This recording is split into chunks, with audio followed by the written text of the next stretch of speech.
this is an iHeart podcast. Guaranteed human. Stuff You Should Know is brought to you by Grainger. Grainger knows that if you're an HVAC technician and a call comes in, you need a partner that helps you find the right product, fast and hassle-free. And you know that when the first problem of the day is a clanking blower motor, there's no need to break a sweat. With Grainger's easy-to-use website and product details, you can be confident that soon you'll have everything humming right along. Call 1-800-GRAINGER, click Grainger.com, or just stop by. Grainger, for the ones who get it done. Hey everybody, the official Big Bang Theory podcast is back, covering seasons 3 and 4 of the show. Each week, host Jessica Radloff speaks with crew and cast members like Kunal Nair, Mayim Bialik, and Kevin Sussman. Hear about the Easter eggs you may have missed, behind-the-scenes stories, and how certain real-life relationships shaped some of the most memorable storylines. Watch the official Big Bang Theory podcast on HBO Max or wherever you get your podcasts. Welcome to Stuff You Should Know, a production of iHeartRadio.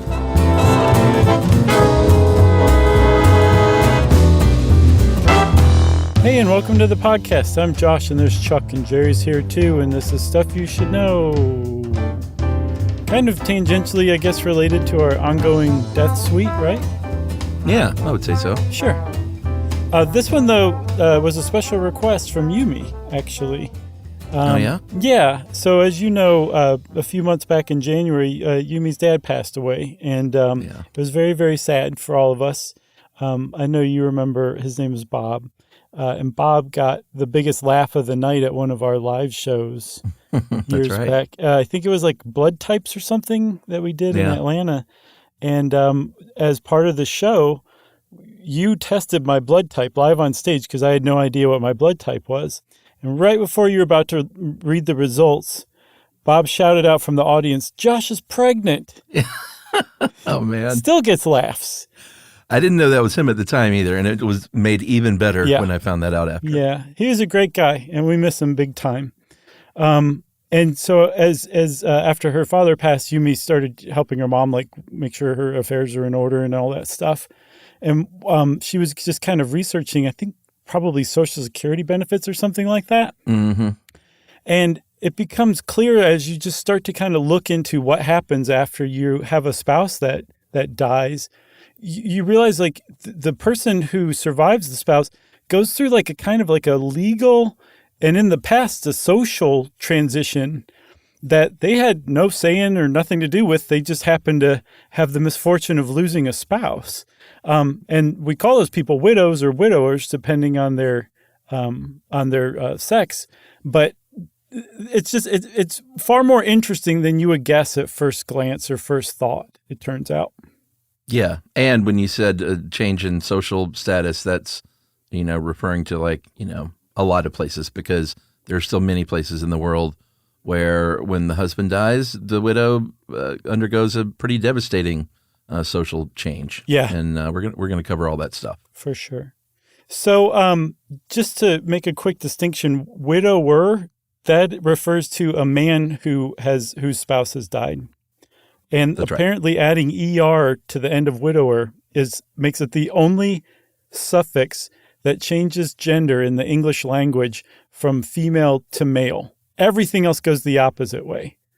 Yes, that is correct. I thought that was pretty interesting. Yeah, it's a good little factoid that Dave dug up for us. The actual word widow is from the early 14th. I almost said 1st, but that's not a thing. No. It never has been and never will be.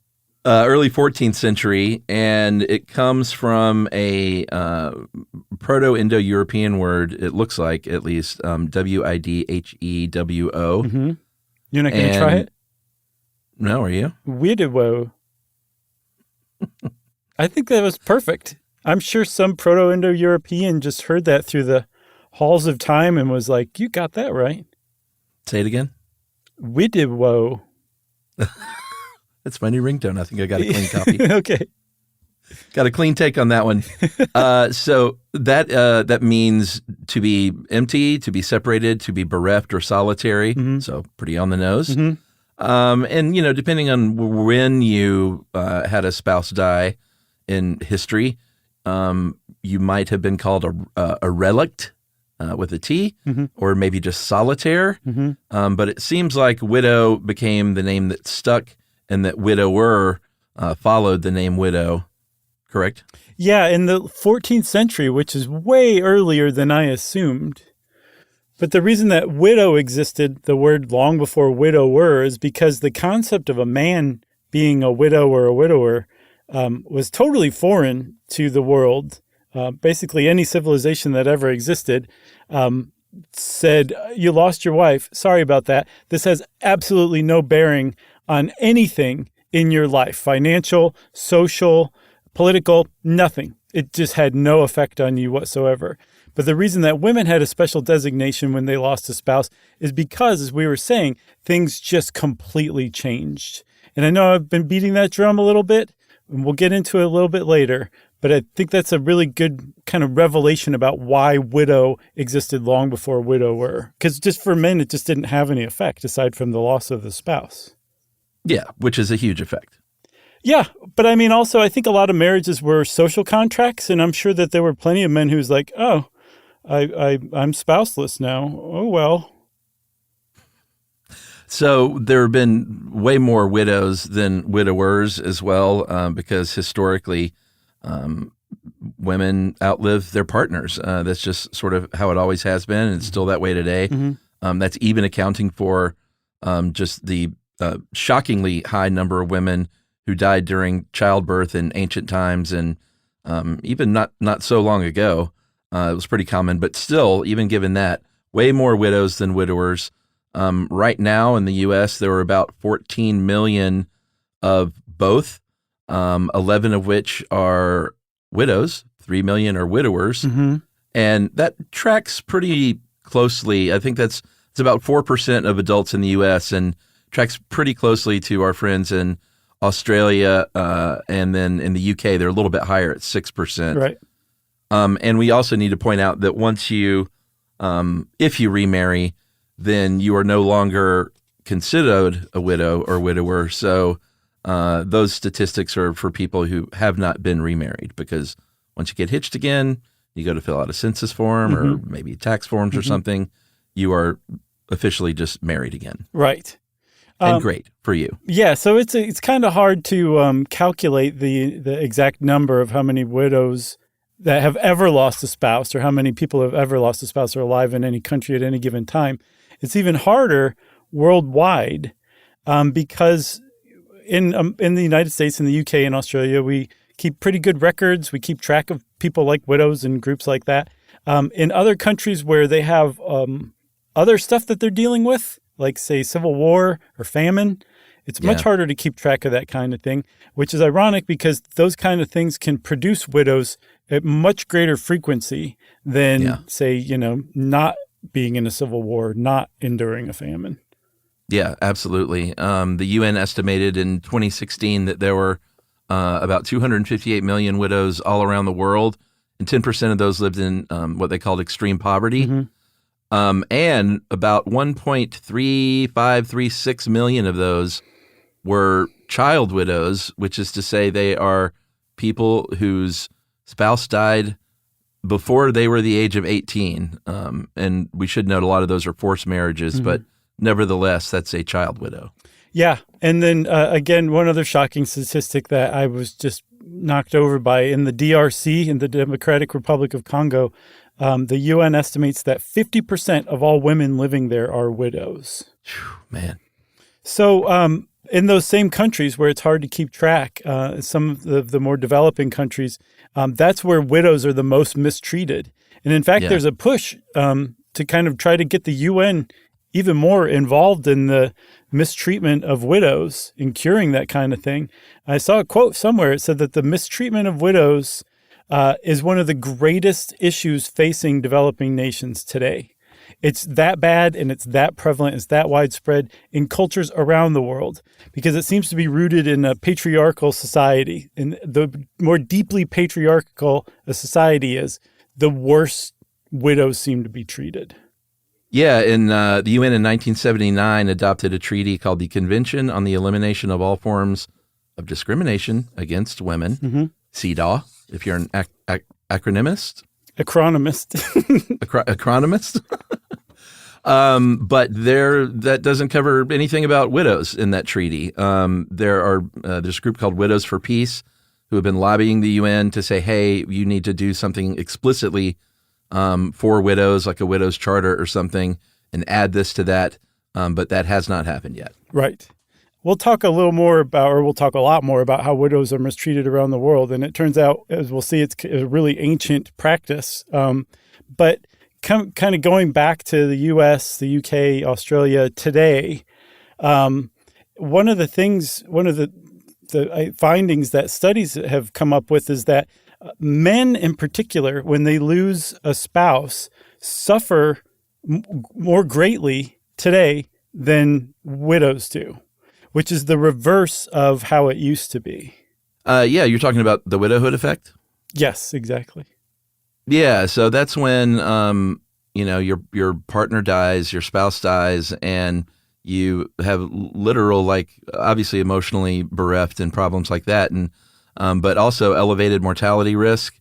A lot of that can come from emotional distress, but actual deteriorating physical health. Mm-hmm. And it seems to be even worse with widowers than widows, which is why men tend to get remarried after their spouse dies at a much higher rate. Mm-hmm. And I've even witnessed this just, what do you call it when it's just stuff you've witnessed and not like real data? It? Oh, yeah, but there's another word. I can't think of it. I know people are screaming in their cars right now. But I've seen it around me when I've known, plenty of people, thankfully, mostly, elderly folks whose longtime spouses died. And while the women, the widows have been, obviously upset and had to deal with that kind of thing, the few widowers that I've known just had a much, much, much harder time just living life and going on with life. Yeah, I found a quote from a guy who is the chairman of the Center of Healthy Aging at the University of Utah, Michael Caserta. And he said that, men and women who lose their spouses, like, that sucks for both of them. But men take it like, he said, it's like the loss is like a dismemberment, as if they lost the thing that kept them organized and whole. Mm-hmm. And so, like you said, as a result, widowers tend to remarry at much higher rates than widows within, say, 2 years. I think there was a study from 96 that everybody cites, and I can't find more recent numbers. But back then, from this study, they found that 60% of widowers remarried within 2 years versus 19% of widows. So I think part of that is this desire to be like, my life is falling apart because I don't have a wife any longer, and apparently I need that kind of help, so I'm going to go out and find another wife and be married again. Whereas with widows, that doesn't seem to be as necessary. But for both, the risk of death, and this is ultimately what the widowhood effect is, your risk of death just increases simply by being a widow or a widower. Yeah. It's almost as if in marriages that women seem to be the moral center and rock and guiding light of the couple. Almost as if. Almost as if. That's the case in my marriage, at least. Oh, yeah. Same here. Yeah. So it doesn't surprise me that that's what I've seen with my own eyeballs, and the data seems to back that up as well. It does. There's your answer right there, Fishbulb. So you want to take a break? Yeah, let's do it. Okay. We're taking a break, everybody. We just decided.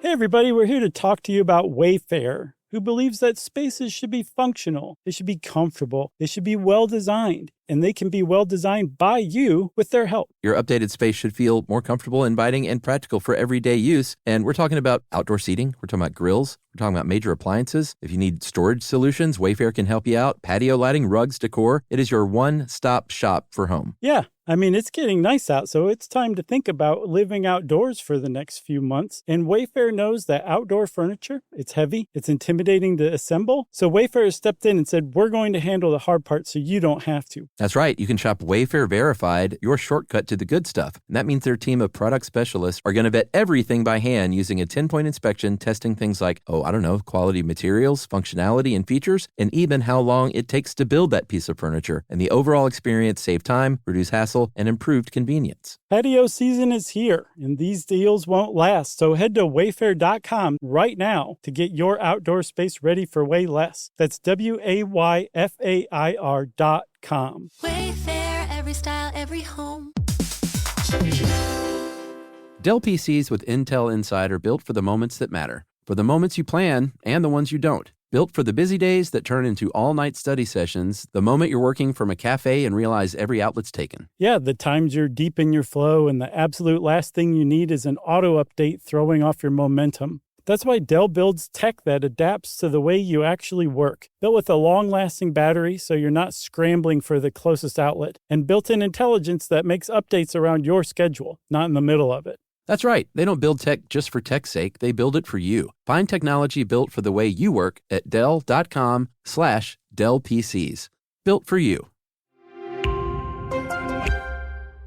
Everyone knows winter is the real mess maker. You don't need WeatherTech floor liners for summer unless you hit the beach and half the beach ends up back in your car, or the campsite dirt ends up in your trunk. Then you'd want a cargo liner, or a road trip goes sideways, lemonade spills, ketchup goes rogue, ice cream drips. Yeah, you'd be pretty happy about those WeatherTech seat protectors. So just to be clear, as the mud you're inevitably going to step in this summer, you don't need WeatherTech unless you plan on doing summer. Visit WeatherTech.com today.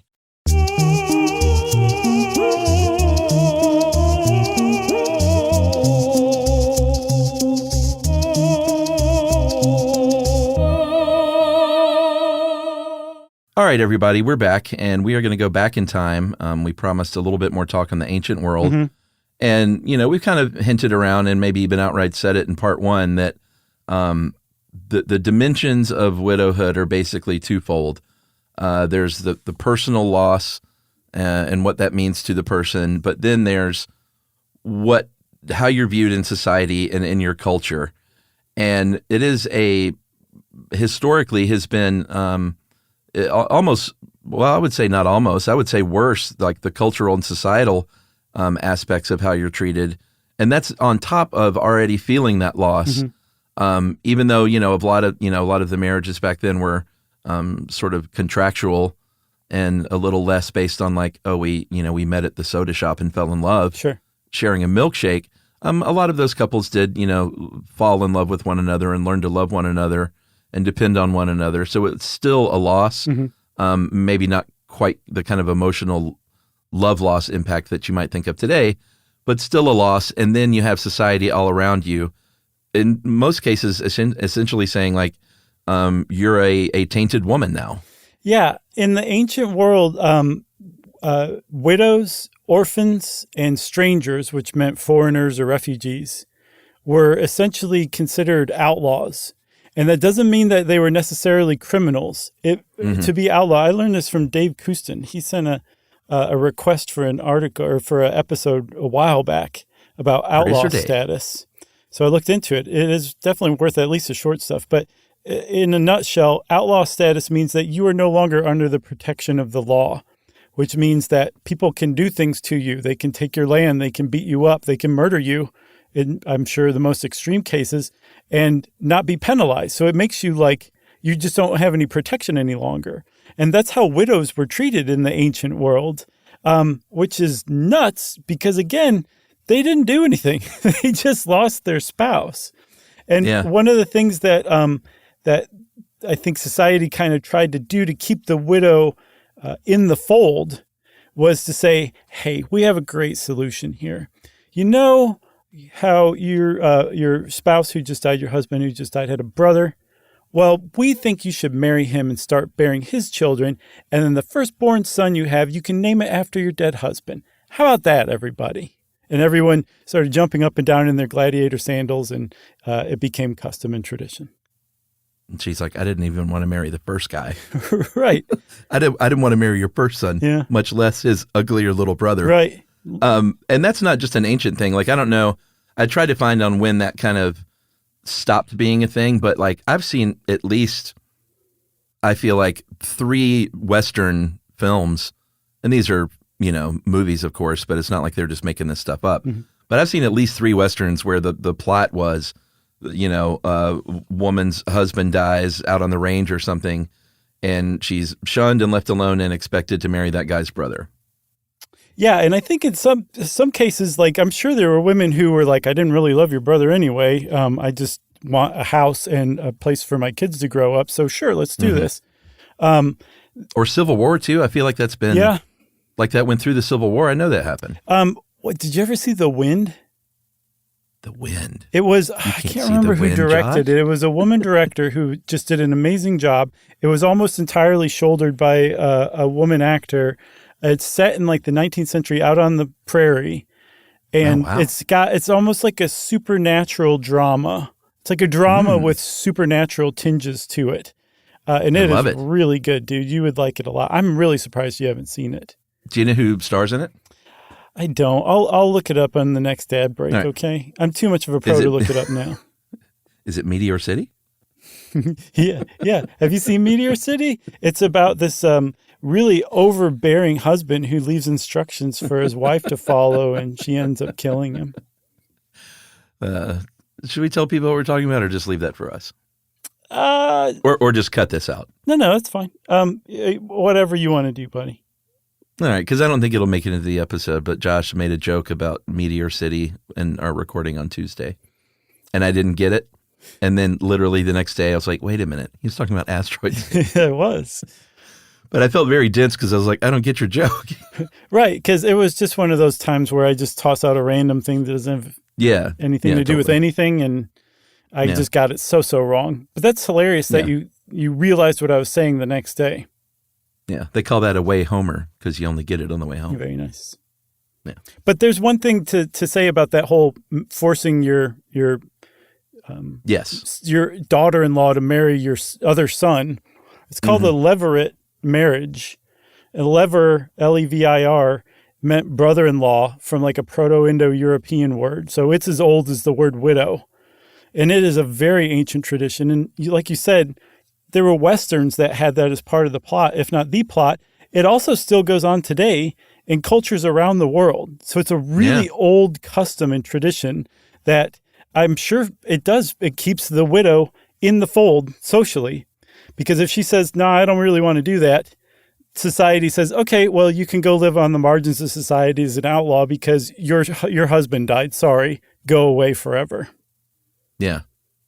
Yeah, for sure. And, the other obvious thing here is if you're not granted many legal rights and your husband has died, you have to then survive financially, and you might have kids to care for, or they may try to take your kids away from you. They found a survey of wills from 15th century England. I believe it was sort of more rural England and not London. But 72% of deceased men had surviving wives. So there was a great number of men dying, and all these women all of a sudden that were like, how do I provide? And it could be even at a very young age. How do I provide for myself?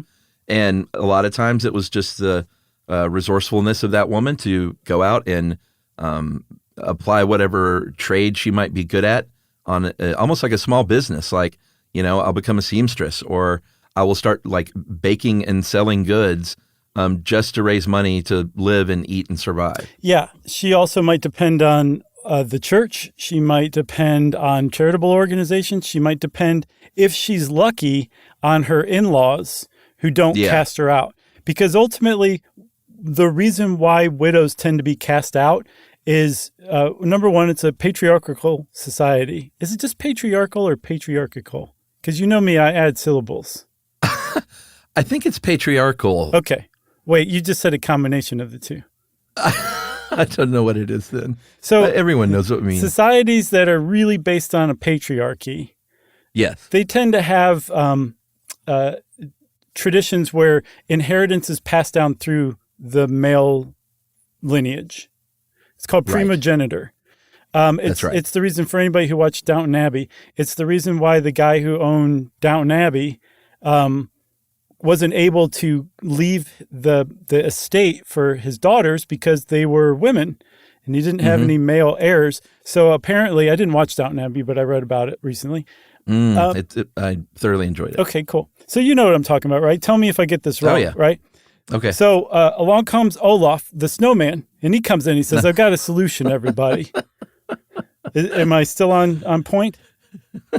Yeah. So there seemed to be there was a distant relative of the dad of the patriarch of Downton Abbey who stood to inherit the place, right?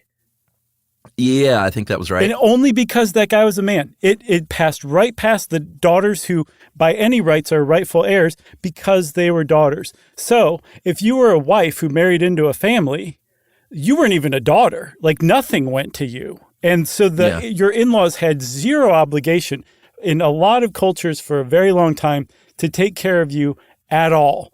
They could cast you out, especially if they didn't like you in the first place. And you could go from being a wealthy woman to literally living in a cave in the woods in the outskirts of town, trying to survive. That's where a lot of the images of witches came from. They were widows who were cast out and had to make a home for themselves in the woods. And yes, they had a taste for little children who ended up getting lost in the woods and finding their house that they built out of candy. But essentially, at the outset, it wasn't their fault. Yeah, and to be clear, it was a very obviously a society based around the idea of the patriarch. Patriarchy? Man, we are getting this all wrong. But it wasn't necessarily just big groups of men saying, no, you're not getting your hands on this money. Many, many times it was the sisters-in-law and the mothers-in-law or mothers and sisters of the deceased son that are like, oh, no, you're not getting your hands on this money. You're no longer in our family. Yeah, because I'm sure those sisters or the mother, they had sons who stood to gain that, not the daughter-in-law. Yeah, keep it in the family, basically, was the sort of drumbeat, I think. And it still is in a lot of cultures where widows are mistreated. That's ultimately seems to be the basis of all of the mistreatment, is the family is seeking to keep their family estate or fortune or whatever intact. Yeah, man, that's tough stuff. Yeah. Especially if you've, worked really hard to become a part of this family, Yeah, you had to put up with a lot at those family Thanksgivings, exactly. And now you're being cast out to live in a cave or a house built of candy. The English common law did a little bit better job trying to take care of women, and this dates back to the Middle Ages under these dower laws, D-O-W-E-R, which is not dowry. A dowry is what a woman's family brings to the marriage. Like, here, marry my daughter, and you can have all this land and all these cows and stuff like that. But they do come from the same root word. But in the early dower laws, it was a marital contract basically that says, hey, at the very least, if your husband dies, you can live in that house still. Right.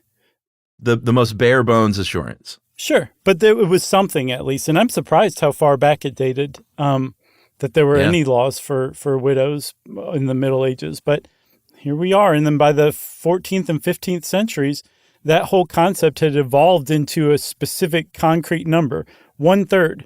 The widow is entitled to 1/3 of her dead husband's estate. That was a dower. And a dower, a widow with a dower, was known as a dowager.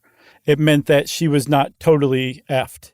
She was down a spouse, but she wasn't living in a cave now. Yeah, and more Downton Abbey, of course, the Dowager Countess. Sure. Great Maggie, what's her last name? Gyllenhaal. I'm not with it. Yeah, it was Maggie Gyllenhaal was the Dowager Countess. The other thing, too, about that dower, as far as the 1/3, is the other thing, I'm not sure if it could mean or what the discrepancy is, but they were guaranteed 1/3, not income that was produced by their deceased husband's land, but 1/3 of the interest of the income, which is not great. No. I also saw in cases where the family would just buy the spouse off because they would have to give her money whenever they sold the land down the line. And if they wanted to sell it, they'd just be like, here's your cut, just go away kind of thing. So like I'm for not $255? Sure. Yeah, exactly, right? Oh, no, wait, that's the U.S. government. We'll get to that. So eventually dowership evolved into a separate thing that it didn't take it over. They became two separate things. And I believe like at the outset of a marriage, while the marriage contract was being negotiated, the husband or the wife's family would be like, here's her dowry. And the husband's family would say, okay, well, this is what her jointure is going to be. And jointure was an actual set amount that was negotiated at the outset before the marriage actually took place, of how much the wife would get for the rest of her life in the event of her husband's death. And it was very frequently larger than a dower, but it could also be less than a dower. And as long as there was a dower available, she could choose the larger of the two. That's right. I don't know about you guys, but it was very simple when Emily and I drew up our marital contract. We said, we both said, we bring nothing into this marriage. Our families have nothing. Mm-hmm. That does make it easier. We're getting married anyway. I said, I'm only bringing poor communication habits into this marriage. I'm going to try and get better at those. And Emily said, well, I'm bringing great communication to this marriage, so we should balance out nicely. And then the next paragraph was from you saying, but have you seen my car? Right. Oh, man, I'm trying to think of what car I had. Didn't you have a big hoopty for a while back then? Well, I had a Plymouth Valiant, Yeah, a 75 Valiant, but I sold that in L.A.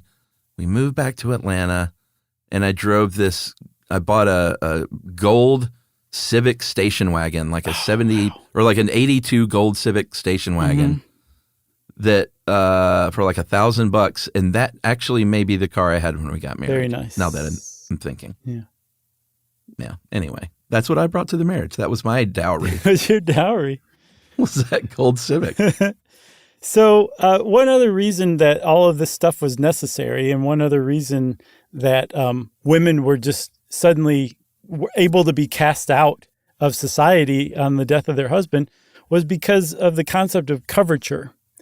And put simply, coverture meant that when you became a married woman, a wife, your husband's legal, political, economic personhood covered you. You became an extension of him.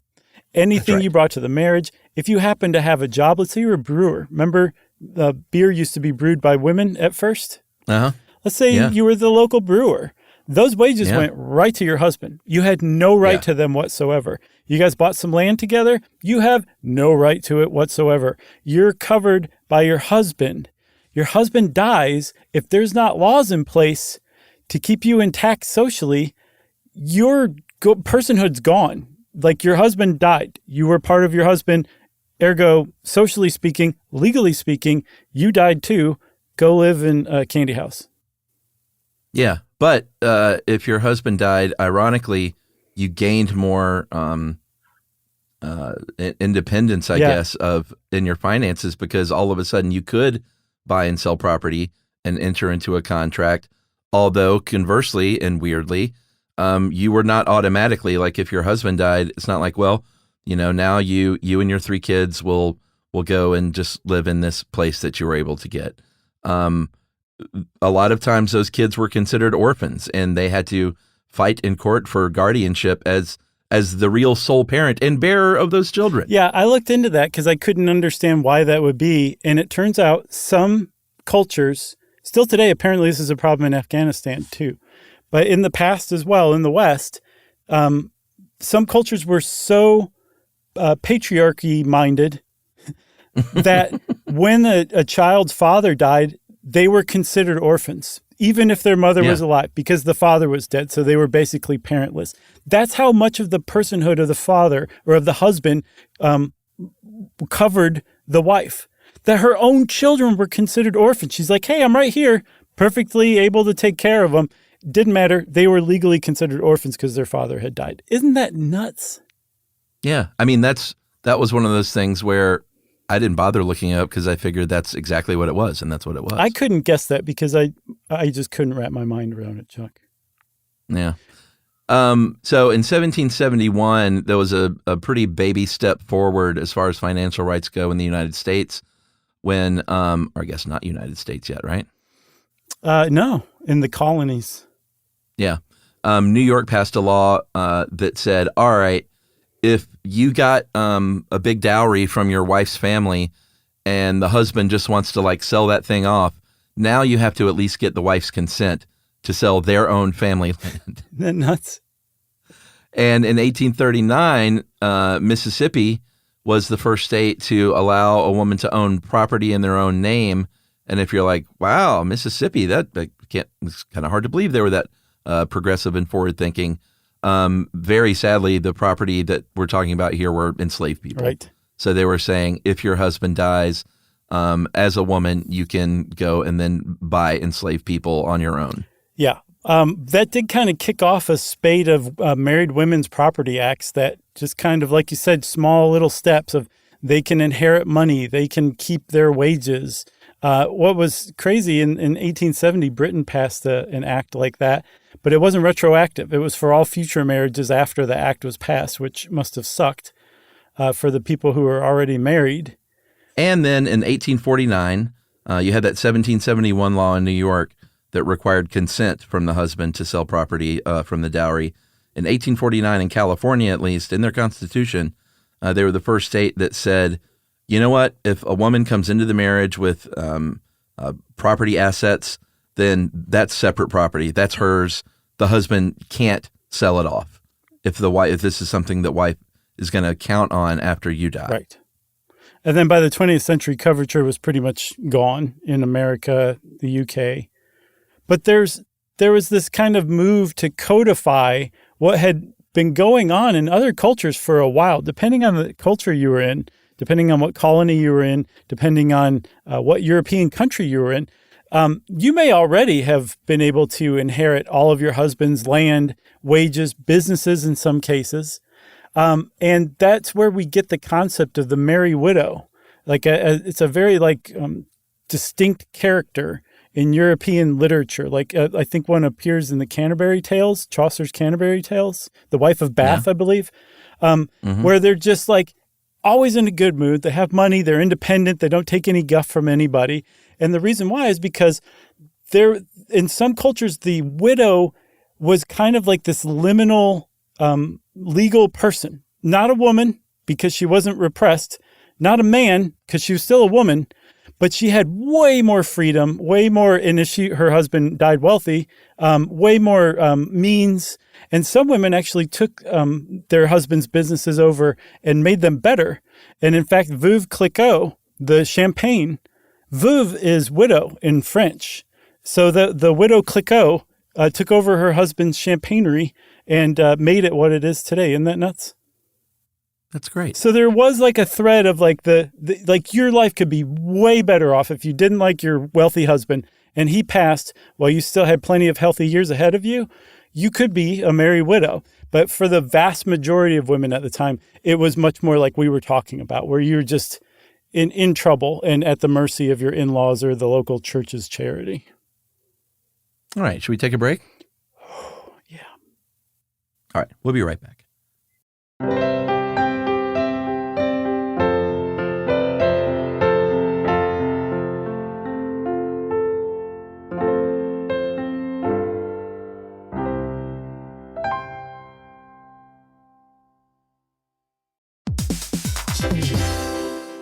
Dell PCs with Intel Inside are built for the moments that matter, for the moments you plan and the ones you don't. Built for the busy days that turn into all-night study sessions, the moment you're working from a cafe and realize every outlet's taken. Yeah, the times you're deep in your flow and the absolute last thing you need is an auto update throwing off your momentum. That's why Dell builds tech that adapts to the way you actually work. Built with a long-lasting battery so you're not scrambling for the closest outlet, and built-in intelligence that makes updates around your schedule, not in the middle of it. That's right. They don't build tech just for tech's sake. They build it for you. Find technology built for the way you work at Dell.com/Dell PCs. Built for you. Everyone knows winter is the real mess maker. You don't need WeatherTech floor liners for summer unless you hit the beach and half the beach ends up back in your car or the campsite dirt ends up in your trunk. Then you'd want a cargo liner or a road trip go sideways. Lemonade spills, ketchup goes rogue, ice cream drips. Yeah, you'd be pretty happy about those WeatherTech seat protectors. So just to be clear, as the mud you're inevitably going to step in this summer, you don't need WeatherTech unless you plan on doing summer. Visit WeatherTech.com today. The universe is full of mysteries. Black holes, quantum physics, galaxies. On TikTok, millions of people are learning more about the universe around them every day. Scientists break down complex theories, demonstrate experiments, and connect dots between the cosmos and our daily lives. One scroll might reveal the concepts on the fabric of space-time, the next an optical illusion. It's discovery on a massive scale, where millions learn something new every day.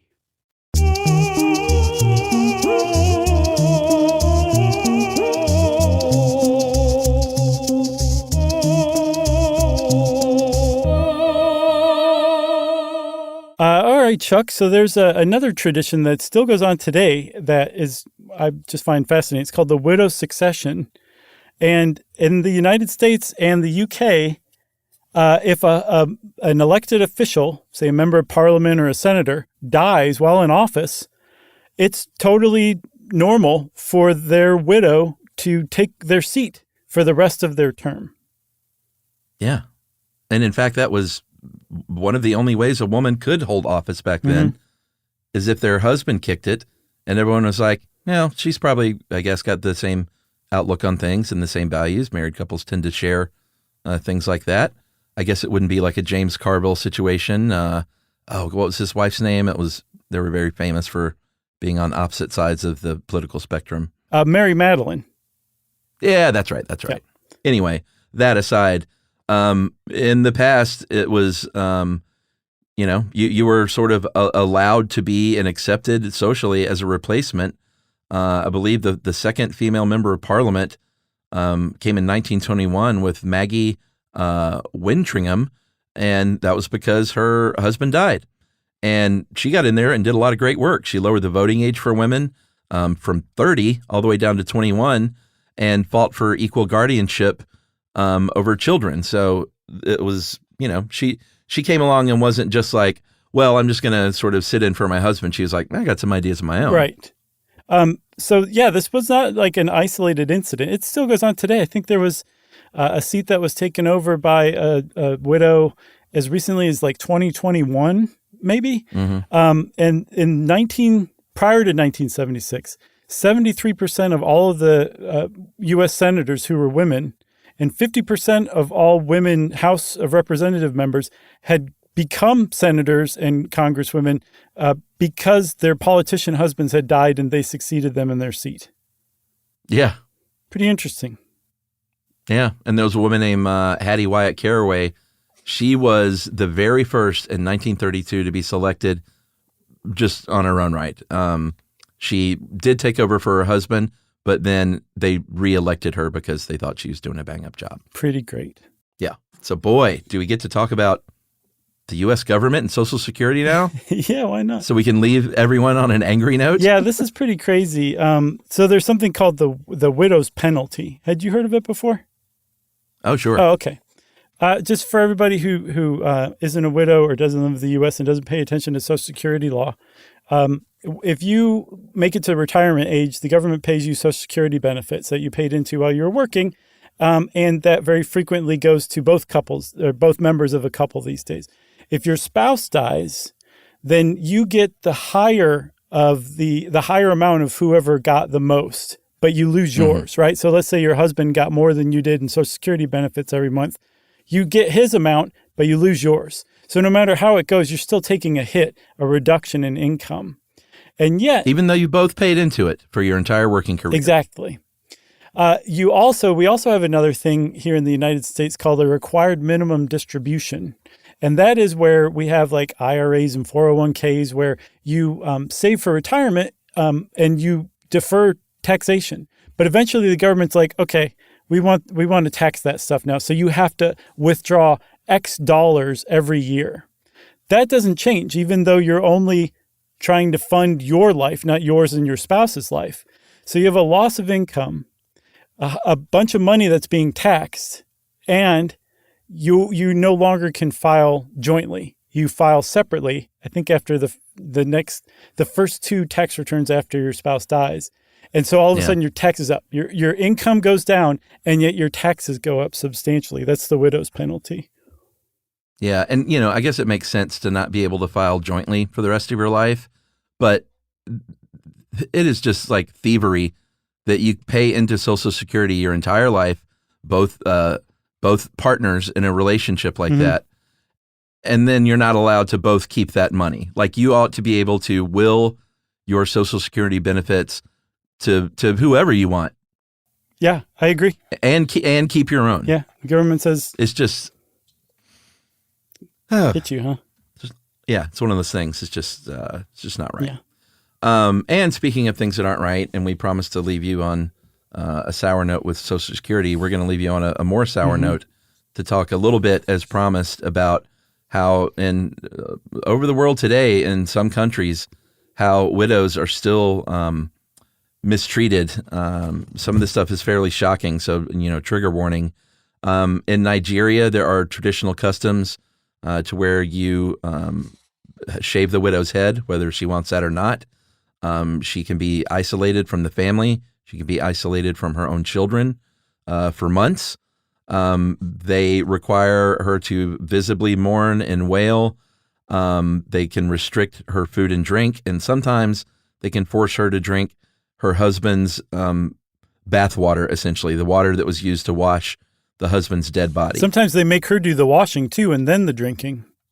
Yeah. So there's actually like cultural reasons for this. And one is that there's often a suspicion among cultures that the wife had a hand in the death of her husband.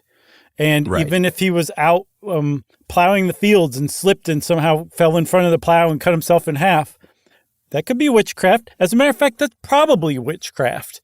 And so who else would want to bewitch a husband more than his wife, because he was kind of a jerk after all. So you have to kind of prove that you didn't want your husband to die, that you're actually mourning him. And one way to do that is to bathe his dead body and then drink the water afterward.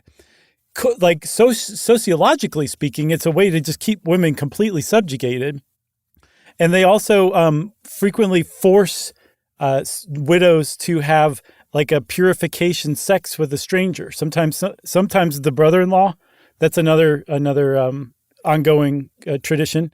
And then other times it could be like there's a village like sex guy who like that's what he does. Like if you're a widow, you have to purify yourself by having sex with this one designated person. And speaking of the witch thing, that's not just ancient times. In Tanzania, from 2005 to 2009, not very long ago, there were more than 2,500 elder widows who were killed there because of alleged witchcraft. Right. So it's something that's still happening. Yeah. There's another practice that is supposedly gone now, was rooted out or stamped out among Hindu people, especially in India and Bangladesh. There's a practice called sati, very famous practice where the wife, the widow, threw herself on her husband's funeral pyre and burned herself to death at his funeral. And she was expected to do that on her own, but there was tremendous social pressure for her to do it. Like, she basically didn't have any other options aside from, like, imagine having no other options but to throw yourself on a funeral pyre and burn yourself alive. That's your best option. That was kind of how sati was carried out. It was also sometimes done by burying the widow with her husband, burying her alive. And so that the last recorded ritual sati that was ever performed came in 1987. An 18-year-old named Rup Kanwar threw herself on her husband's funeral pyre after being married just a few months, because that was what was expected of her. Jeez. And, that is, like you said, a practice that isn't really happening anymore. But there are some of the more conservative Hindu families can still maybe not throw yourself on a pyre, but it's a shameful thing to be a widow. You're not allowed to remarry. You have to basically shut yourself away in the house and wear mourning clothing.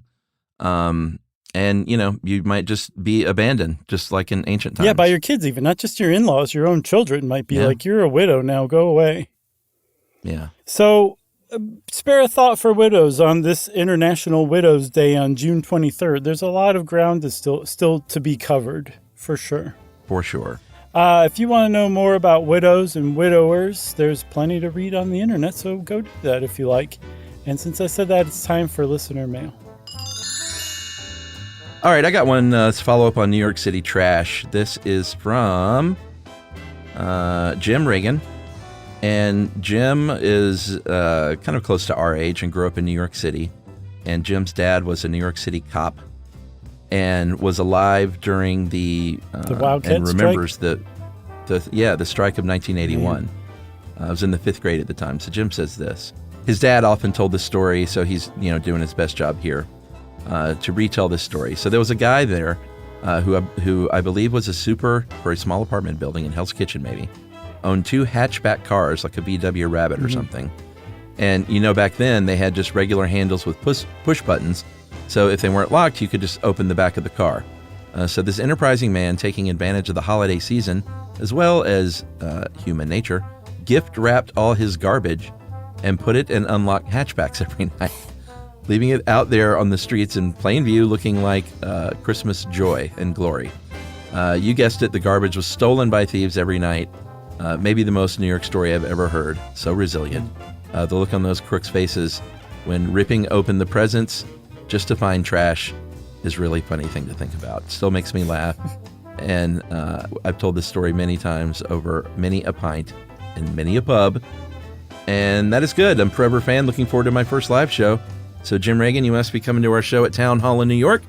So I think by the time this comes out, you will have already seen us. So I hope you enjoyed the show. Yeah, I hope you enjoyed the show, Jim. Let us know. Yeah. That's a great story. That was fantastic. Thank you for writing that in, Jim. If you want to be like Jim and send in a wonderful story, we would love to hear that.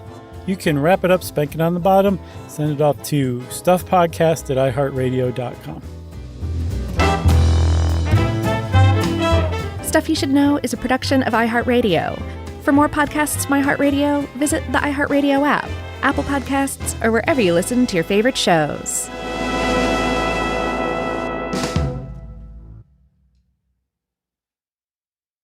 Introducing the all-new Mazda CX-5, featuring more connection. Hey Google, where's the nearest Pilates class? Safety that has your back. More discovery on the scenic routes. More passion in the details. And more control in changing weather. The all-new Mazda CX-5. More to move every side of you. See it in 5 films at MazdaUSA.com/5sides. Google is a trademark of Google LLC. Sequences shortened and simulated. Everyone knows winter is the real mess maker. You don't need WeatherTech floor liners for summer unless you hit the beach and half the beach ends up back in your car, or the campsite dirt ends up in your trunk. Then you'd want a cargo liner, or a road trip goes sideways, lemonade spills, ketchup goes rogue, ice cream drips. Yeah, you'd be pretty happy about those WeatherTech seat protectors. So just to be clear, as the mud you're inevitably going to step in this summer, you don't need WeatherTech unless you plan on doing summer. Visit WeatherTech.com today. When it comes to small business, people want to talk to people, not bots, not voicemail. Your customers or clients want a real human connection, and that's exactly what they get with Ruby. Ruby is the virtual receptionist company that takes care of your callers when you're unavailable, in the middle of something, or just don't want to pick up. They can answer, screen, and transfer calls, as well as take messages, collect payments, book appointments, and more. All while saving you time and making the people you serve feel special. It's available 24/7, 365 days a year, and is 100% based in the U.S. See how it works at ruby.com, or better yet, give them a call at 844-900-RUBY. This is an iHeart podcast. Guaranteed human.